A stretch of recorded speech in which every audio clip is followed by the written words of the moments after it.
Всем привет, друзья! Это снова Майк. И мы рады вас приветствовать на нашем эфире.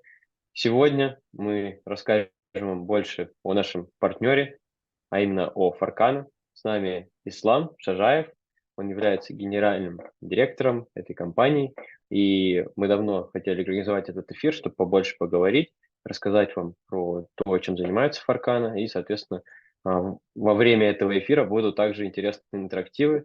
Например, первый человек, кто в комментариях к YouTube напишет а, какую-то фразу, которую он заметил из мира крипты, которую я озвучил там как минимум несколько раз, нужно просто написать это в комменты, и наши модераторы свяжутся для того, чтобы передать мерч. А мы начинаем. Те, которые будут подключаться, они всегда могут задавать вопросы, и на эти вопросы мы, естественно, ответим в конце. Итак, передаю слово Исламу. Ислам, привет. Спасибо, что подключился. Можешь, пожалуйста, тоже кратко рассказать о себе и о проекте. Привет, привет, Миша. Да, очень рад присутствовать. Спасибо за приглашение. Вот, э, Очень рад сегодня, в принципе, выступать перед дорогим комьюнити MarsDAO, с которым мы породнились и подружились уже достаточно давно. Меня зовут Ислам Шижаев, я CBDO Фаркана, что переводится как директор по развитию бизнеса. Соответственно, в принципе, мне 25 лет, я начал свое, так сказать, путешествие, да, как принято у нас в сфере говорить, в крипте с 2017 года. Мы начинали как майнеры биткоина, имеем достаточно большой опыт в этой сфере. Я был SEO OneBoost, достаточно долгое время, OneBoost, собственно, была компания, которая управляла дата-центрами в больше чем 5 странах с мощностями около 50 мегаватт, в общем. Поэтому достаточно интересное было путешествие. Где-то в 2020 году сильно углубились мы в искусственный интеллект и стартапы, связанные с искусственным интеллектом. В этих проектах я тоже занимал достаточно интересные должностные обязанности у меня были, так сказать. Поэтому опыт был абсолютно прекрасным, очень интересным, и аккуратно мы пришли к Фаркане. Уже около 2 лет делаем Фаркану. И это тоже было, как говорится, one hell of a ride. Поэтому, э, особенно с учетом того, что это криптомаркет, а у нас тут всегда циклы. Bull, Bear, и сейчас как говорится, удачно начали билдить, когда все пошло как раз-таки к медвежке, и на пике медвежки мы как бы э, начали, как говорится, раскачиваться. Но тем оно интереснее, тем ты и крепче. Давайте я быстренько расшарю экран, чтобы было интереснее нам с вами говорить. Вот, Видно меня? Да, да, спасибо. Отличное интро. И в целом хочу сказать, что мир биткоина всех объединяет. И то, что вы начинали именно с майнинга, это интересно. И в целом, мне кажется, каждый проект, который начинает развиваться именно на медвежке, он сразу имеет ряд преимуществ по сравнению с теми, кто выстреливает только благодаря тренду, когда в целом растет все там как на дрожжах. Поэтому здесь самый вообще идеальный способ разобраться в этом и действительно найти там фундаментальный трекшн. Да, давайте послушаем Ислама, а именно он покажет нам их презентацию и быстро, и коротко, и наглядно объяснит ключевые моменты, которые вам стоит понять вообще, что это такое, что за AAA шутер построен на блокчейне и почему мы решили запартнериться. Мгм. По поводу медвежки и билдинга на медвежке полностью соглашусь, но к этому мы с тобой еще подробно вернемся позже, как ты сказал. В общем, начну, да, постараюсь достаточно кратко объяснить, чем мы тут занимаемся, а у меня не всегда это получается, предупреждаю, но я постараюсь. Фаркана — это, как вы можете видеть тут, это экшен шутер, AAA шутер игра, режиме, ну, от третьего лица, то есть это что-то похожее на все легендарные шутеры, которые мы знаем, но чуть-чуть в новом формате, так как мы все-таки хотим именно удивить гейминг-мир как бы новым контентом и принципиально новым подходом к геймплею и механикам.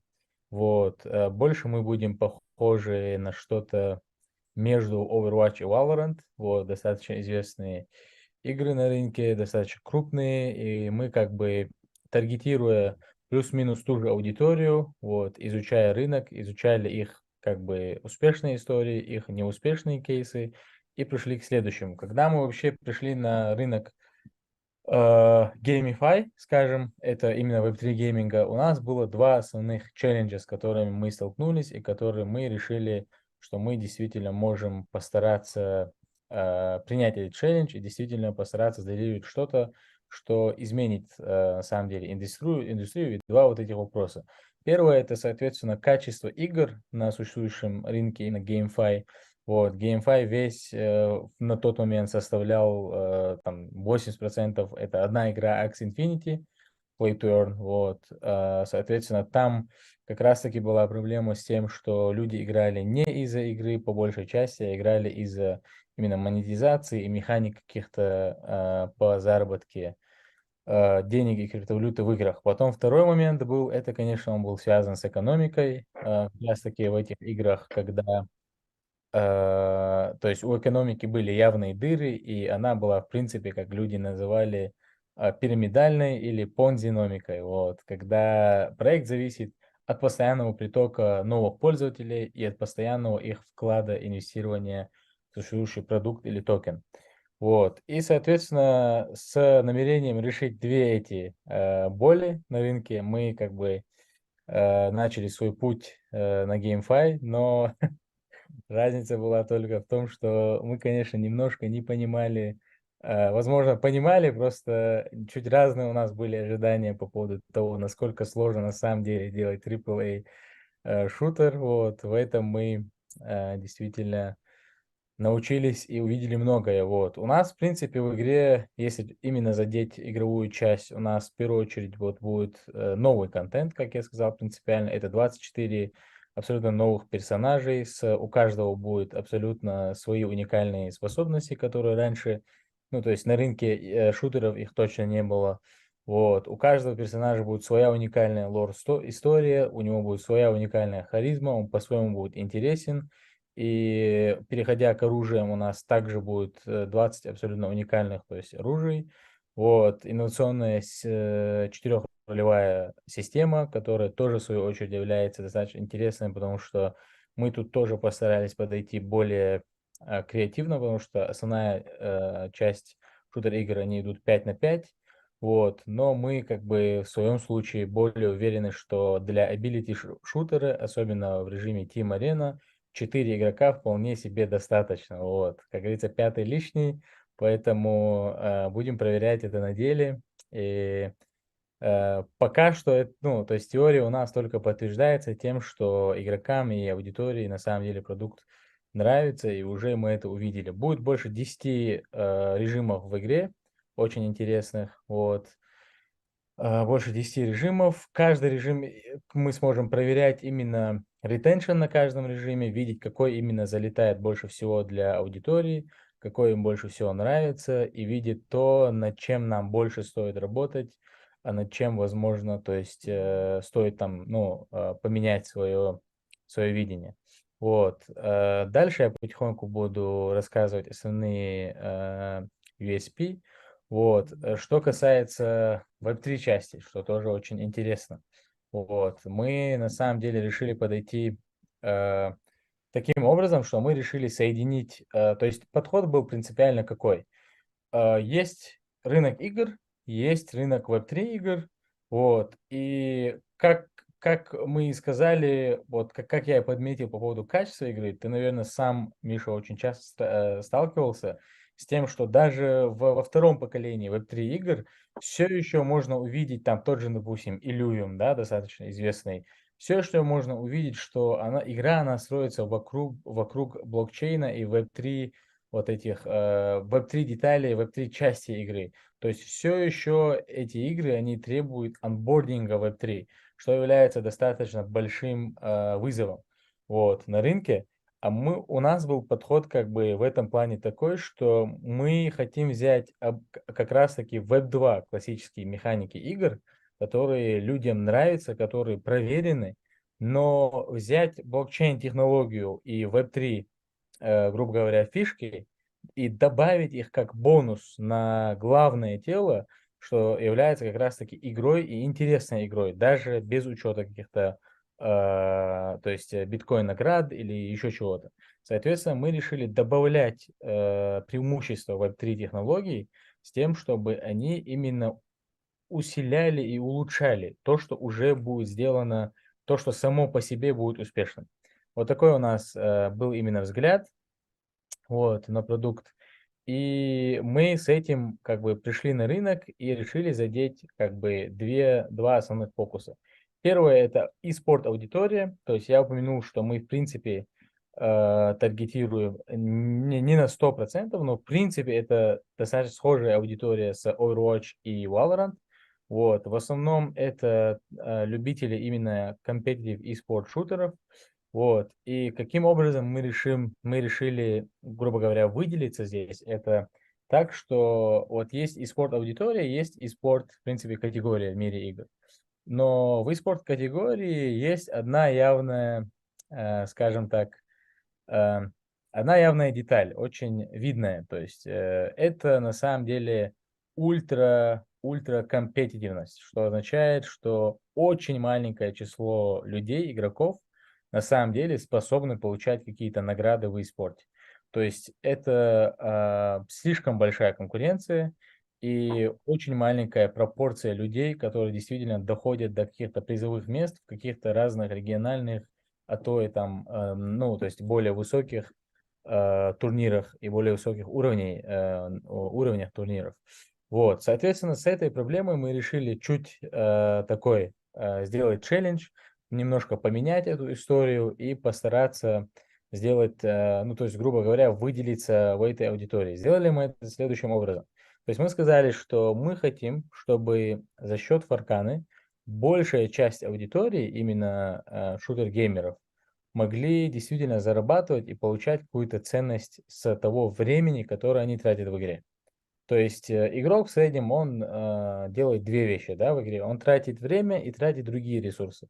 То есть в основном все это направлено на то, чтобы повышать свой скилл, получать какие-то именно реворды в плане ранка, в плане, грубо говоря, своего такого удовлетворения, к своей конкурентной такое, чувство конкуренции. Вот, мы решили туда же добавить именно монетизацию и постараться монетизировать то время, дать ему возможность монетизировать то время, которое он проводит. Происходить это будет следующим образом. У нас будет три лиги в игре. Это Adventure лига, Pro лига и Чемпионская лига. Adventure лига будет полностью free-to-play, то есть она будет бесплатная, любой сможет ее скачать, поиграть, понаслаждаться игрой, и в то же самое время в бесплатном режиме он сможет поучаствовать в турнирах за биткоин-призы, в которых он какую-то часть призов действительно сможет выиграть, хоть и небольшую, и сделано это с тем, чтобы люди, первое, они могли полностью прощупать, почувствовать продукт и поиграть действительно в игру, понимая, что она крутая, интересная, и второе, почувствовать модель, в которой действительно игра, грубо говоря, раздает биткоины. Вот. Для этого ему ничего не нужно делать, кроме как просто зайти и поиграть. Но когда, конечно же, он уже почувствовал, он уже увидел все это, игрок, соответственно, будет видеть про-лигу и чемпионскую лигу, а там уже будут призы намного значительно выше. И как бы сама развязка будет намного более интересная.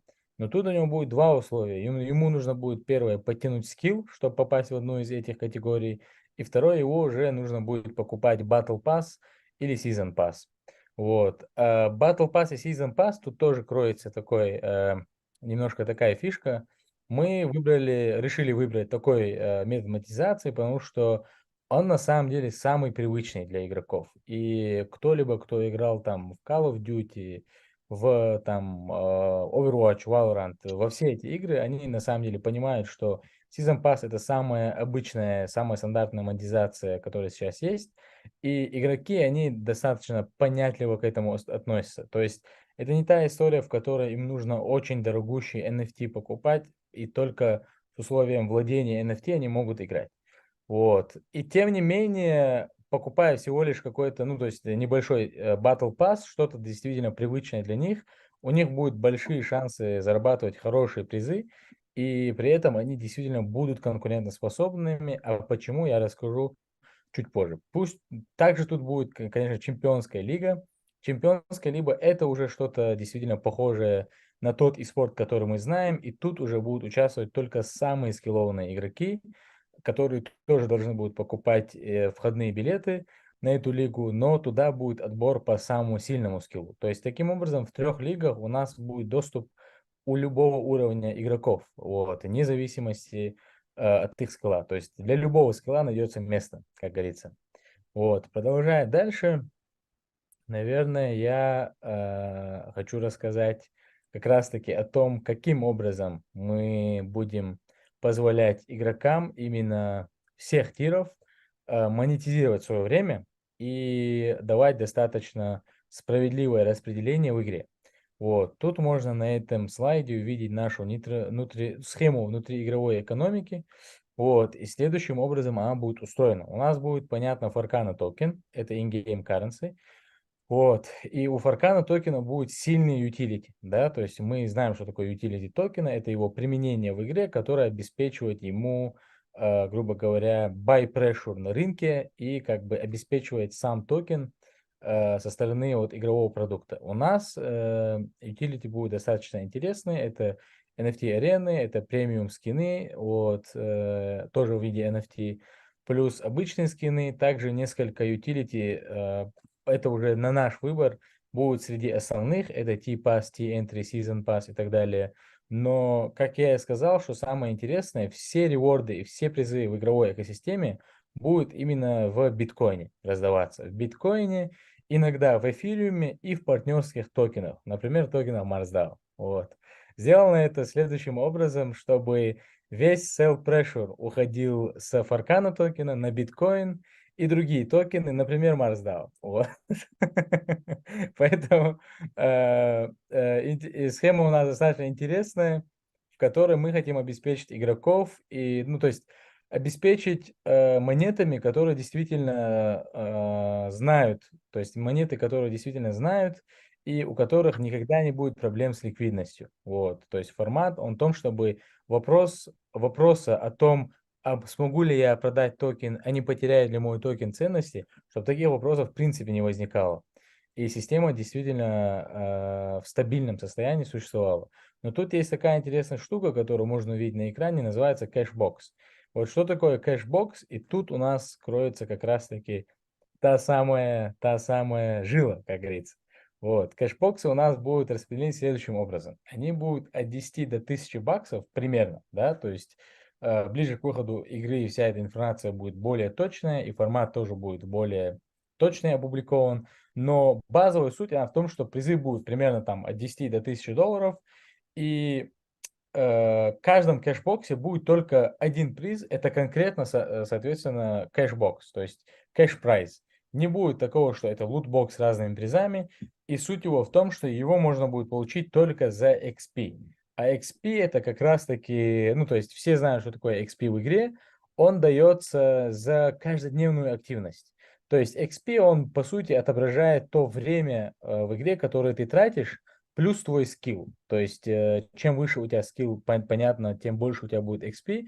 Чем выше у тебя, грубо говоря, ништячков, таких как Season Pass, Battle Pass, вот, тем тоже у тебя выше и больше XP. Но суть его в том, что в основном получение XP будет зависеть от твоего времени, которое ты тратишь в игре.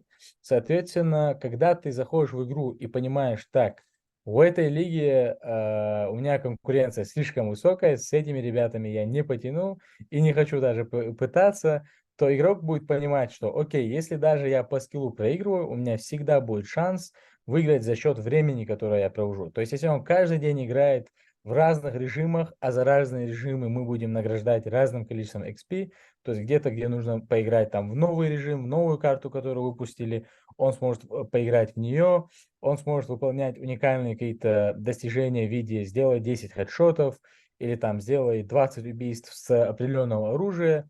И выполняя такого рода активности или там зайди в игру 7 дней подряд, он сможет накапливать XP больше, чем другие, и в конце каждого месяца он сможет по сути, обменивать этот XP на кэшбоксы, то есть на денежные призы. За счет этого в игре будет достаточно справедливая монетизация, и как минимум, то есть те игроки, которые там действительно небольшие как бы эфорты прилагали, они смогут на какую-то пиццу, грубо говоря, заработать, что уже для них будет приятно. И видение у нас такое, что в таком формате действительно любой классический игрок, он лучше всего будет анбордиться в Web3, вот, потому что когда у тебя на кошельке есть деньги в любом виде, но они уже есть, то мотивация научиться, а как бы мне их вывести, она все равно идет намного более приятная и легкая, что не говори, когда они уже у тебя есть. Вот, соответственно, такое у нас видение, и, в общем-то, схема будет такая, что около 7% от 100% аудитории у нас на постоянной основе должны получать какие-то денежные призы, что означает, что каждые 7 человек из 100 будет определенным образом награждаться и монетизироваться именно только за счет этой системы, без учета NFT-трейдинга, без учета скинов NFT, которые они покупают, и у них есть возможность их левериджить и дальше будут продавать. Вот, соответственно, только за счет минимальной истории у нас будет достаточно хорошая монетизация, и 7 человек из 100 на самом деле, для сравнения, это больше, чем в 700 раз больше, чем в Dota 2 или в CSGO, которые являются самыми крупными e-спорт тайтлами на данный момент. То есть количество денег призовых больше у них, но количество людей, которые их получает, около 700 раз меньше, чем та пропорция, которую я назвал. Поэтому вот таким образом мы решили для себя зайти на рынок e-спорта в первую очередь, а во вторую очередь именно таким образом завернуть Web3 механику так, чтобы она действительно была приятна, полезна и дополняла Web2 шутер. Вот, всем известную модель. Тут вы можете видеть дистрибьюцию токенов Аркана. Вот, подробную дистрибьюцию мы, конечно же, выложим. Также на этом слайде самое такое и самого интересного хочу пройтись по трекшену, который у нас недавно был. Вот, то есть у нас один из ключевых партнеров это Animoca Brands, о которых я позже расскажу. Это Arbitrum, вот, как блокчейн. И недавно, конечно, у нас прошел первый плейтест Фарканы, что тоже для нас было достаточно важным событием. Плейтест проходил только всего лишь в альфа-версии Фарканы, то есть это вертикальная связь, это самая базовая версия игры, 4 персонажами, с одной картой, но уже на ней, вот, под крики нашего гейм-директора не показывать эту игру, да вы с ума сошли, мы все равно решили ее показать, сделать плейтест, вот, чему он, собственно, все-таки был рад, потому что команда, конечно, очень бережно относится к продукту и в первую очередь к пользователю, чтобы он увидел что-то достойное того, чтобы это показывать. Вот, команда очень была действительно насторожена этим, но тем не менее мы получили около 30 тысяч регистраций, больше 29 тысяч кошельков, созданных за счет аккаунт абстракшена, то есть это технология, которая абсолютно удобно, используя только email и пароль, позволяет создавать кошельки и даже какой-то базовый именно трейдинг wallet сервис предоставляет. Вот. И на второй-третий день у нас больше 40% ретеншена было, что тоже является достаточно большой, важной для нас э, метрикой. Вот. Поэтому overall можно сказать, что плейтест для нас прошел очень успешно, на самом деле успешнее, чем мы ожидали. Вот. Что касается роудмапа, мы сейчас примерно на бета-стадии. Вот. В октябре, как тут видно, мы планируем провести первый турнир, как раз-таки в том формате, в котором я рассказывал, где у нас будет несколько лиг. У каждой лиги будет свой призовой прайс-пул и свой вход. То есть где-то бесплатный, где-то нужно будет тикет купить. Вот. В одно и то же время с этим турниром мы таргетируем провести TGE нашего токена, что тоже очень важно. Вот, по крайней мере, пока что мы придерживаемся этого плана, но в каком-то, то есть, случае, в сентябре у нас будет как раз-таки public sale, мы планируем сделать именно на лаунчпадах public sale, и в зависимости от сентябрьских событий, точную дату мы как раз-таки в конце сентября назовем, когда будет, собственно, турнир и TGA. Вот, тут вы можете увидеть нашу команду. Вот, это Ильман Шижаев, это фаундер и CEO. Вот, мой старший брат, да, мы, кстати, братья. Вот, что тоже является достаточно частым вопросом. Вот, Алекс Минкин, это гейм-директор, человек, который любит нас часто ругать. Нас это бездев за наши Да, активности в рынке. тоже бывает. Вот, соответственно, Джордж Добродеев– это наш Chief Marketing Advisor. Вот, он на самом деле является маркетинг-директором в Epic Games и Fortnite. Человек, который действительно знает все, ну, как минимум, очень много о user acquisition. И он, конечно, был с Fortnite и с Epic Games с самого начала их путешествия.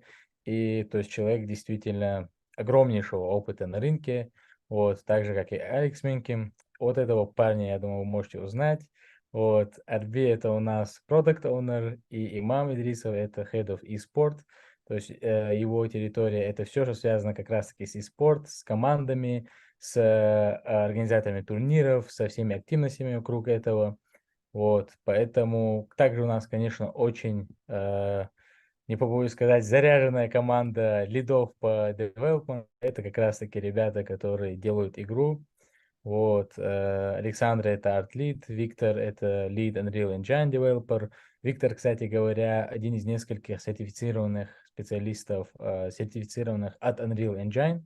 Вот, в Восточной Европе, если не ошибаюсь, а я могу ошибаться. Но тем не менее, он даже преподает в университете, если не ошибаюсь, опять же, по-моему, в Высшей школе экономики. Преподает курсы по Unreal Engine Development. Вот, поэтому ребята у нас максимально опытные, вот, они точно знают, что они делают, и результаты, конечно, в этом плане говорят сами за себя.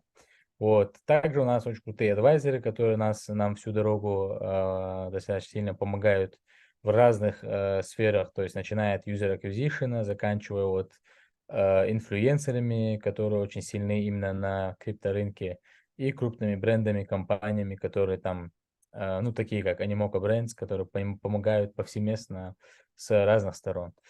Вот, поэтому постарался я коротко. Это, в принципе, то, что мы делаем, то, что мы билдим вот, на рынке. Поэтому, ну, самое главное, да, наверное, стоит показать игру, вот, и моменты с нашего последнего геймплея, а показать я хочу на самом деле достаточно интересным образом для наших зрителей. Вот, у нас есть запись, которую мы выложили, где у нас есть моменты нарезок игр самых разных блогеров. Вот, там у нас начинается с eSport звезд, которые являются там, один из них, допустим, это топ-5 игрок в мире по Overwatch, профессиональный киберспортсмен, вот, призер мира, соответственно, несколько из них это инфлюенсеры, которые являются тоже очень опытными игроками с большой аудиторией в Valorant, в PUBG, в разных играх. Вот. Интересно, поэтому, я думаю, будут видеть их реакцию, особенно, что они с разных уголков мира, и достаточно было прикольно видеть, что уже в первые очень зеленый продукт они играют, и какие-то эмоции они получают. Поэтому давайте, наверное, я быстренько эту историю покажу. Да, конечно. А Вот. потом, да, уже вернемся к обсуждению. Так, окей. Ну-ка, ну-ка. Да, вот, и пока ты включаешь, вот, я не хотел прерывать твой пич, было очень интересно послушать. И, например, есть один тоже GameFi проект, в который мы недавно инвестировали с сообществом, Мгм. и как раз при общении вот с определенными проектами чувствуется, что есть тенденция как раз и на онбординг Web2 пользователей с легким флоу вот по регистрации по почте, и фокус на токеномику, которая пытается максимально разгрузить вот как раз sell pressure и двигаться вокруг именно блокчейн-составляющей, но ставят во главу угла стола, допустим, сам геймплей. То есть он должен быть качественный, и в него должны играть не для того, чтобы заработать, да, а для того, чтобы насладиться. Вот. Так что да, давайте посмотрим. Да, я думаю, это отлично, что вот, как говорится, великие умы, как там было, мыслят одинаково. Вот. Поэтому, да, рад слышать, что и другие компании решили двигаться в этом направлении. Давайте, наверное, я потихоньку включу. Если что, по звуку, пожалуйста, меня проассистируй. Вот, чтобы было понятно, слышат ли наши зрители.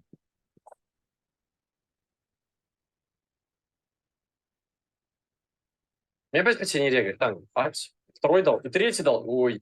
Вообще супер. Да, вообще, я опять бегу за персом и стреляю в него. Подаю дважды, ему просто. Чуть-чуть постараюсь звук уменьшить. У нас тут, да, самого разного рода были, на самом деле, игроки. Seven SSK это как раз Мы на таки месте стоим четвером, и один из разбегает чел, топовых один игроков убивает, и Overwatch. у вас Вот. типы бегают все Он вместе, был стреляют, а у меня бета-тестером типа, Overwatch а у меня типа какой-то и, АФК соответственно, просто, я не стал знаю, альфа-тестером Паркана. Вот. Кстати говоря, он нашел и плейтест и игру сам, то есть мы не знали, что он играет. Мы узнали о нем только когда он выиграл в 3 категориях и просто начал дико разносить всех. И мы вообще думали, что он чит. Это круто, да, что пользователи сами залетают. Видимо, они настолько активные стримеры и да, хотят попробовать продукт с самого начала, что всегда следят за тенденциями. И классно, что вы могли именно найти интересные вот способы, как заинтересовать их. Как Да, в вообще? этом я, конечно, обязательно расскажу. Вот, но сейчас, наверное, стоит зрителям показать. В общем, он сейчас играет именно Q. Для меня, на самом деле, является опять сюрпризом, как он выдавал такой перформанс с этим персонажем. Но Q — это дисраптор. Вот, дисраптор, который летает, у него обилка именно, что он может летать, где-то садиться повыше, туда, где никто его не достанет. У него есть несколько крутых оружий. Вот, такие как SSG и Rocket Launcher. Нет, Grenade Launcher, да-да-да. Вот. То есть у него есть лаунчер гранат, на самом деле он достаточно интересный. Я, допустим, когда с ним играю, это всегда я занимаю какую-то прикольную высокую позицию, с которой я могу пулять гранатами и как бы, а меня не достанут. А все потому, что, как вы видите на экране, его очень легко убить, так как он достаточно такой самый передвижной, что он может летать. У него, то есть баланс сделан так, что его достаточно легко убить. Вот. Также вот тут уже как раз-таки, да, очень вовремя у нас сменилось на Муади. Вот. А это, кстати, блогер Чаризава. Это филиппинский игрок в Valorant. Вот. Аудитория больше 3 миллионов. Вот. Она играет у нас как раз Муади. Муади это у нас... у нее очень прикольная lore story. Она у нас AI-специалист, то есть она именно работает в сфере науки, и у нее сильная экспертиза в AI-технологиях, и она, кстати, сама она с Эмиратов, так как мы тоже дубайская компания, у нас нарратив очень сходится с MENA-регионом именно, вот, с Middle East. Соответственно, у Муади история такая, что она является ученым с Middle East, которая создала технологию, которая копирует человека до смерти. Но в процессе создания этой технологии она совершила ошибку и случайно создала свою более амбициозную версию себя, AI-версию себя. И в игре это дело, ну, то есть передается таким образом, что когда они играют и когда, вот, вы можете видеть здесь, да, буквально перелистну на секундочку, можете видеть вот в этом моменте, сейчас я покажу, что вот она невидимая, то есть когда Муади кто-то пытается убить, в последний момент она становится невидимой на несколько секунд, и после этого она вот превращается, тут, конечно, ей не дали шансов, она превращается в амбициозную, грубо говоря, в злую evil версию Муади, в которой у нее аутфит полностью черно-красный, то есть даже аутфит у нее меняется, а ее обилки превращаются и из defense обилок, они превращаются в damaging, то есть, как это правильно сказать, То есть из защищающих обилок они ну, буквально превращаются в более обилки, которые наносят ущерб.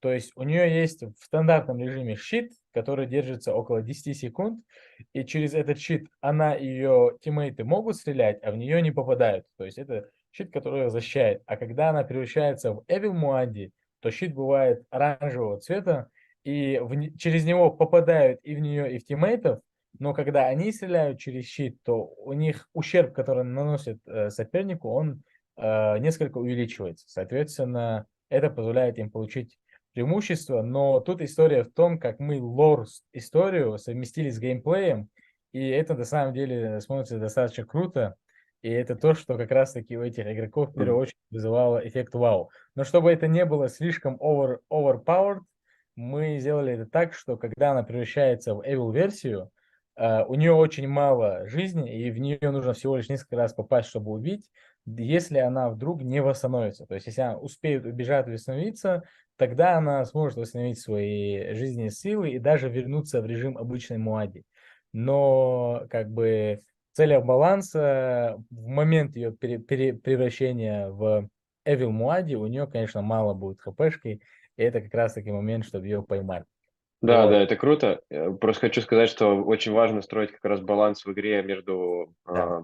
тем, как разные персонажи сражаются. Здесь я думаю, что лучше нам все-таки перейти больше не на стриминг видео, поскольку, возможно, там у пользователей это немного лагает.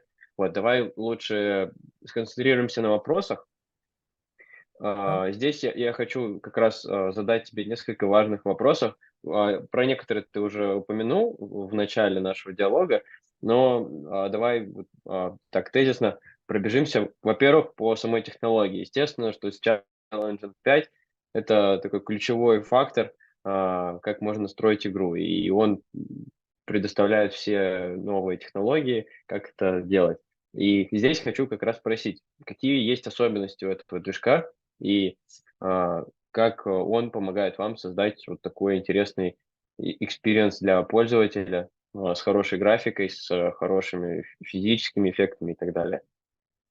Да, это очень хороший вопрос, на самом деле, потому что Unreal Engine 5 штука достаточно удобная. Вот, движок, на самом деле, вопрос с выбором движка достаточно простой, был, по крайней мере, для нас, как любит говорить наш гейм-директор. Вот, на самом деле, на рынке не так много альтернативных вариантов у Unreal Engine, которые могут предоставить сервис примерно на таком же уровне. То есть нет у них, грубо говоря, откровенной конкуренции. Да, мы знаем, есть Unity тот же самый, но Unity это как бы движок для мобильных игр. И в принципе, то есть, как я упомянул, у Unreal Engine 5, наверное, как таковых явных конкурентов и нету. Вот. Поэтому выбор для нас был достаточно очевиден. Вот. А что касается преимуществ, то как раз-таки вот switch, когда произошел между четвертым и пятым, они стали более явными, потому что Unreal Engine 5, он позволяет именно, то есть чуть немножко упростить процесс создания именно высококвалифицированных игр с высокой графикой. То есть, как и в принципе везде в мире в технологиях, с обновлением они просто упростили и ускорили некоторые процессы. Вот. Не так, что это действительно поменяло там всю картину на game development, но значительные действительно обновления были. И мы и такие компании, как мы, я думаю, очень скоро покажут, почему действительно пятый движок, он намного, ну, то есть значительно усилился. Потому что, опять же, разработка такой графики раньше занимала намного больше времени и намного больше усилий. Вот. Плюс не забудем упомянуть, что Unreal Engine 5 на самом деле принадлежит Epic Games. Вот. И тоже, то есть, чтобы для людей не было секретом, для нас и в бизнес-плане тоже это было хорошим выбором, потому что Epic Games всячески поддерживает разными ресурсами стартапы и разработчиков, которые, ну, то есть делают высококвалифицированные игры именно на Unreal Engine 5. Вот, соответственно, ну, конечно, не все получают какую-то поддержку, но тем не менее хорошие квалифицированные проекты имеют все шансы получить разного рода поддержку, начиная от инвестиций и грантов, заканчивая всякими плюшками и, соответственно, листингом на выставлением игры на самом Epic Games. Вот, поэтому как-то так. Мгм. Спасибо. Да, в целом понятно. И я думаю, что и дальше там, мы увидим новые фичи в самом Unreal Engine 5. Для тех, кто хочет поинтересоваться, он может пойти на YouTube, посмотреть. Там есть разные презентации компаний, обзоры там, других блогеров. И это очень интересно увидеть, насколько широкое применение у всего движка не за пределами даже игр, а, например, моделирование разных ситуаций и так далее. И здесь вы строите аренду 4 на 4, как ты отметил.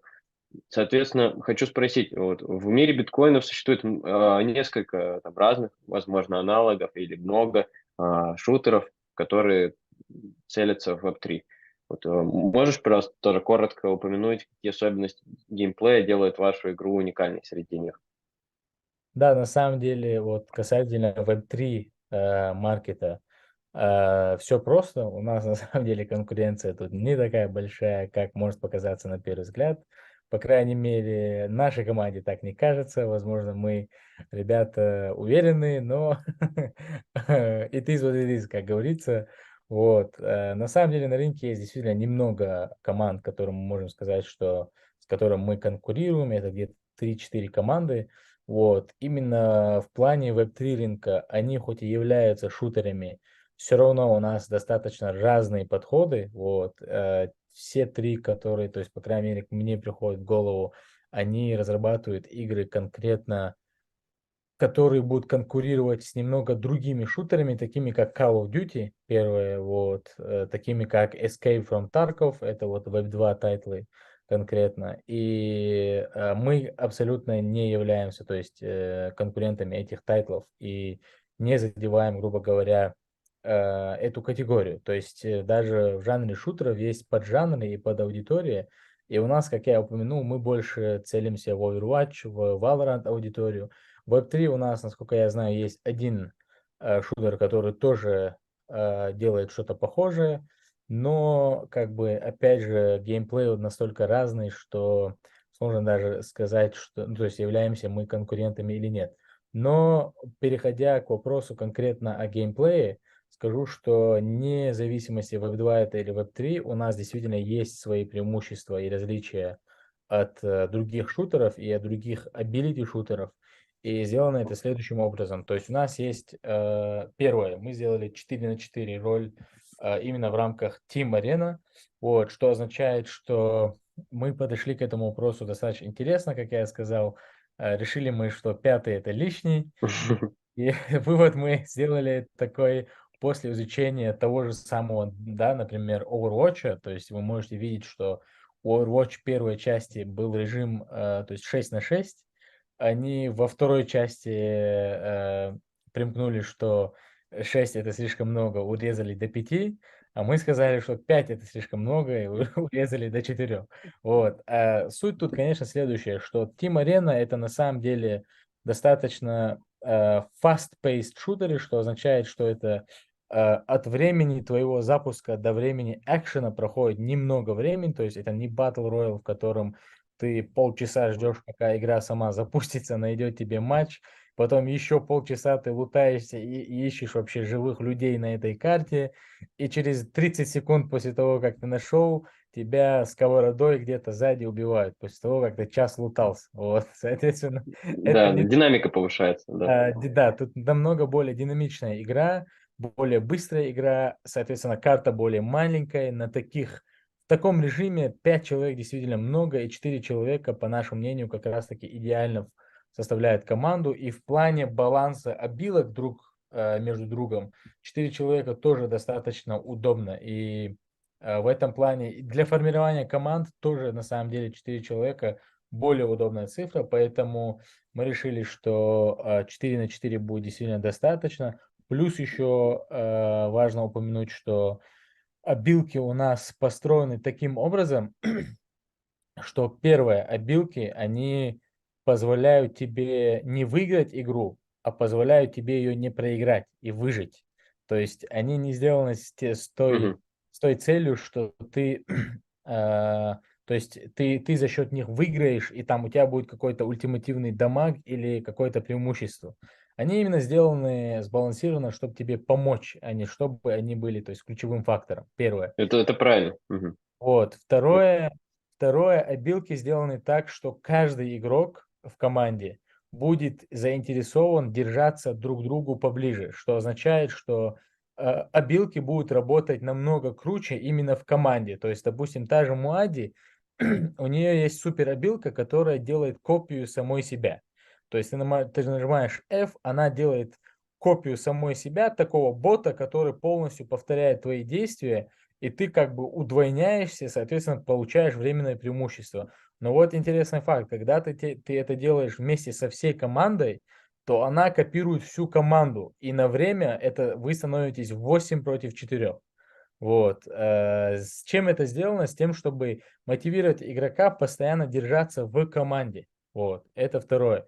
А зачем как раз-таки мы делали это, то есть выстраивали таким образом? Затем, что есть еще один момент очень интересный в шутерах, что особенно от первого лица, таких как Counter-Strike, что на самом деле даже на e-спорт турнирах, не говоря уже о трансляциях, есть очень большая проблема, которую невозможно исправить, когда кто-то ведет трансляцию от лица одного игрока, одного из 5. Они обязательно рано или поздно пропускают весь экшен, который происходит, который делается другими игроками. То есть один ждет, все наблюдают за ним, а тем временем команды уже там перестрелялись, порешали друг друга где-то на другой карте, когда это делали другие игроки. А тут, то есть трансляция даже переключиться не успела, соответственно, зритель упустил весь экшен. У нас, когда в команде не 5, а 4 человека, первое.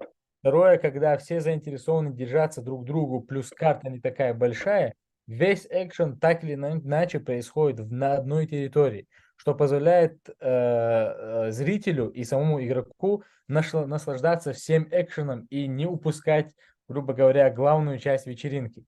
Вот, соответственно, вот такой у нас замысел был с этой ролью. Плюс еще, наверное, очень важно отметить, что, как ты указал, баланс между обилками и шутингом, он очень важен. То есть про обилки я сказал, что они помогают выжить, но тут с шутингом то же самое. То есть шутинг у нас действительно ключевой скилл, и то, как ты стреляешь, как ты, то есть динамично это комбинируешь, будет позволять тебе выигрывать, но нету, опять же, такого, допустим, как в Valorant, что шутинг принципиально означает там 90% победе. То есть и нету такого, как у Overwatch, что твои обилки слишком сильно переоценены, и они там имеют слишком важную роль. То есть тут у нас задача именно была найти баланс между двумя этими штуками, чтобы одна другой не мешала, а наоборот, то есть именно помогала и позволяла тебе выстраивать игру более динамично. Вот, Мгм. соответственно, что касается по поводу самих ролей, это тоже очень важно в ability шутерах. Вот. Есть такая штука, которая называется танки. Вот. Роль танка. То есть в шутер-играх всегда есть роль танка. В том же Overwatch это большие, очень такие громадные персонажи, которых очень тяжело убить. В то же время они наносят огромный ущерб, но при этом они медленные. То есть, по сути говоря, их единственный минус заключается в том, что они медленные, неповоротливые, в остальном они слишком overpowered, как говорится. Это, по нашему мнению, тоже стало, то есть, такой одной из, наверное, все-таки слабостей Overwatch, когда, то есть, танкоцентричный геймплей, он именно не позволял раскрыться именно e-спорт части этой игры, несмотря на то, что геймплей игры был все-таки прекрасен, и игру они сделали достаточно круто. В нашем случае у нас роль танка, она разделена между тем же Цербером, между той же Минервой, ну и как бы другие персонажи, они будут сделаны таким образом, что не будет откровенно яркой роли танка, ее в принципе нету, и те персонажи, которые большие и наносят больше дамага и сложно убить, их обилки, они в принципе не являются дамажными, они являются хиллерами, то есть такое комбо, вот, когда по факту их обилки помогают только восстановить жизнь, но то есть не дополняют их танка-роль. И каждый в команде персонаж, он имеет шансы выиграть вне зависимости от команды. Да, понятно, с командой намного выше шансы, но нету такого, что если там танк-роль, допустим, как в Overwatch убили, то все, игра выиграна. Такого нету. То есть именно интерес, он остается до последнего момента, и даже 1 против 4 ты все еще имеешь шансы выиграть, так как каждый персонаж задизайнен с тем, чтобы он Мгм. смог быть главным в ролях. Вот. Поэтому как-то так.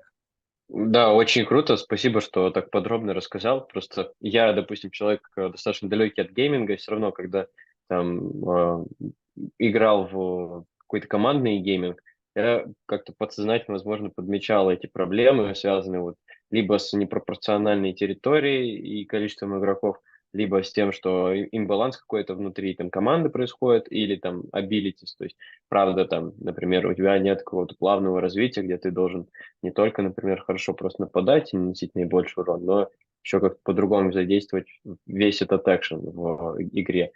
И здесь, конечно, если так посмотреть, то количество вот, там, сбалансировок, которые вам надо сделать, это потрясающе. Там и в геймплее, и в токеномике, в общем, и то как, когда запускаться, вот, в общем, здесь, конечно, сильно много, мне кажется, таких вопросов, которые постоянно у вас подвешены, вы должны там идти согласно там новым каким-то вводным данным и так далее. И мне кажется, сейчас там стоит задать вопрос, такой долгосрочный и стратегический, потому что мы до этого обсудили, и в своем питче ты ответил на те вопросы, которые у меня были. Там, например, ты ответил про часть там AI, вот, которая была реализована, и также согласно там тому, на каком рынке мы находимся в мире биткоинов. Сейчас, в общем, масс adoption — это главное, и то, как мы сможем заонбордить новых пользователей, это ключевой фактор как раз у вас готов вот даме для того, чтобы это делать. Так вот, я уже видел на слайде и Animoku, и Arbitrum, поэтому, пожалуйста, тоже раскрой нам суть вашего партнерства, то есть как вы смогли с ними запартнериться и какую помощь они оказывают для вас. Да, это тоже, кстати, очень классный вопрос, потому что выбор был непростой на самом деле. Вот. Первое, что скажу, что не говори, э, такие достаточно ценные партнеры на особенно медвежьем рынке, это, наверное, один из ключевых факторов для любого стартапа в крипте. И особенно, опять же, на медвежьем рынке их особенно не просто находить и с ними договариваться вот, о взаимовыгодных отношениях. Ты, наверное, это прекрасно знаешь сам. Вот, поэтому для нас это тоже являлось достаточно интересным вызовом. И арбитрум, в первую очередь, это, конечно же, блокчейн. То есть мы, соответственно, делаем игру, и все транзакции, связанные с токеном, они будут происходить на блокчейне Arbitrum Nova. Вот. И в рамках этого партнерства мы как бы для себя подметили несколько вещей. Мы выбирали между, на самом деле, самыми топовыми блокчейнами, такими как Immutable, X, такими как Polygon, как кто еще у нас был, как Ronin, тот же блокчейн Axie Infinity. То есть на самом деле у нас было очень хорошее предложение от Ронина, вот, стать одним из 5 первых игр, которые после Axie Infinity будет билдиться на Ронине. Вот. Но, тем не менее, мы все-таки остановились на арбитруме и хорошо, на самом деле, подружились с командой. И не буду скрывать, человеческий фактор тут тоже сыграл свою роль. Вот, я думаю, он всегда играет в роль вообще в любом бизнесе, потому что всегда максимально важно, первое, увидеть профессионализм любой команды, на каком уровне идет именно обработка любых запросов, особенно коммуникации. И второе, как раз-таки переходя к коммуникации, это увидеть конкретно с тобой, с твоим проектом, какая на самом деле идет коммуникация и обработка запросов.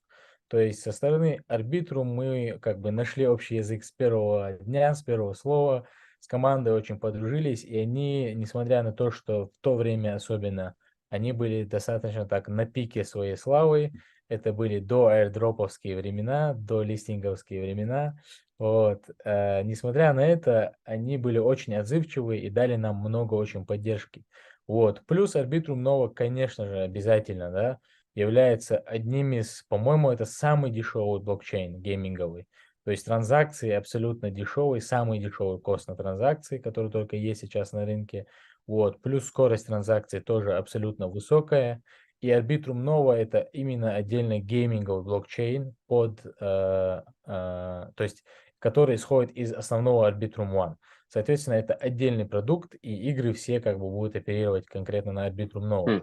Плюс мы являемся флагманским достаточно таким игровым проектом на Arbitrum Nova, и мы, по нашему скромному мнению, являемся одной из лучших игр Arbitrum Nova, и по мнению Arbitrum тоже. Соответственно, вот такой выбор был в качестве блокчейна. Что касается Animoca Brands, у нас тоже получилось достаточно продуктивно поработать с их командой. Вот, мы объявили о своем партнерстве в июле, они стали нашими дорогими адвайзерами, которые очень сильно нам помогли именно отточить нашу токеномику, вот, проверить все как бы слабые, сильные стороны, плюс in-game экономику, то есть мы проработали по white paper, мы с ребятами прошлись, и они очень сильно нам в этом тоже помогают. Также они нас уже интродюсят к разным портфолио компаниям, у которых, то есть у них достаточно большое портфолио из 500 компаний, куда они инвестировали. Вот, у этих компаний есть разные решения, разные комьюнити, они нам активно помогают, интродюсят нас, плюс помогают с разными интро на рынке, даже с теми же самыми биржами, вот, поэтому Animoca Brands, безусловно, для нас является очень важным партнером и ключевым игроком, вот, ну и, конечно же, вообще, говоря о вопросе о партнерствах, вот, всегда очень важно не только, то есть подчеркивать тем партнерства, скажем, valuable партнеров, которых ты получаешь по мере своего роста и усиливания позиций, а именно важно всегда отмечать тех, которые были в самом начале, когда идея только зарождалась, а Mars DAO, наше дорогое комьюнити, как раз-таки является одним из таких. То есть вы, ребята, ты, наверное, знаешь, помнишь, что мы в самом начале еще вот, запартнерились с MarsDAO, подружились мы с вашей командой, комьюнити и, конечно же, Владом. Это на самом деле было абсолютно прекрасной поддержкой, очень важной для нас в то время, как и сейчас. Поэтому только позитивный фидбэк. Вот. И MarsDAO, конечно, тоже является одним из наших первых, основных, ключевых партнеров. Вот, раз уж мы уже заговорили об этом. Как-то так. Спасибо, да, спасибо. Мы тоже очень ценим партнерство и скоро будем объявлять интересные разные активности. Вот, поэтому здесь пользователи тоже должны проявить вовлечение, чтобы мы продолжали делать это в совершенно разных форматах. Ты упомянул, да, про Arbitrum, про Animoca. Вот, по поводу Animoca я слышал от компаний, в которые мы инвестировали, у которых Animoca является лидом. От них, правда, достаточно активное участие по адвайзингу проектов, то есть они действительно помогают там, и с развитием токеномики, и с интродакшенами к биржам и так далее. То есть из адвайзеров я думаю, что стоит выделить Animoca как действительно активного и эффективного помощника, вот, скажем так. А по Да. арбитруму, конечно, в мире биткоинов у нас существует много блокчейнов, и есть те, которые специализируются именно на гейминге, но мне кажется, один из ключевых факторов, это вот если посмотреть на TVL и на тоже цену газа, то здесь становится все очевидным, потому что по TVL арбитрум очень быстро набирает обороты. Конечно, появляются и другие, но здесь стратегическое партнерство, оно может действительно помочь. Тем более, когда есть специальное вот разделение для самого гейминга. В конце, да, я хочу поблагодарить тебя, что ты присоединился. Мне кажется, получился такой интересный разговор. И мы получили много инсайдов от тебя по тому, как правильно вообще строить игры, как уметь всегда быть таким наблюдателем, потому что не будучи геймером, сложно сделать игровой продукт. И я вот увидел в нашей дискуссии, что здесь ты постоянно следишь за какими-то тенденциями, пробуешь сам, там, возможно, играть в разные продукты, и это ощущается, потому что там, user flow, он всегда должен проходиться самими командами, которые строят. Так что я хочу поблагодарить вот тебя за то, что ты присоединился на наш эфир, наше дорогое сообщество, что все подключились, вот, потому что постоянно я отмечу, в мире биткоина существует много разных событий, и нужно освещать это вот самые-самые ключевые и главные. И здесь, опять же, Скажу, что партнерство еще впереди, разные интересные механики. Обязательно будем подключаться на ваши плейтесты. Вот, уже скоро будет как раз следующий. И ближе к вашему плану по DJI тоже будем включаться в работу и как партнеры делать какие-то интро и так далее. То есть здесь мы тоже готовы проявить свое участие. Давай тогда дам тебе последние такие слова и уже закончим. 100%, 100%. Очень рад слышать эти слова от тебя, Миш. И да, конечно, как я и сказал, большое спасибо за приглашение. Я всегда рад с вами пообщаться.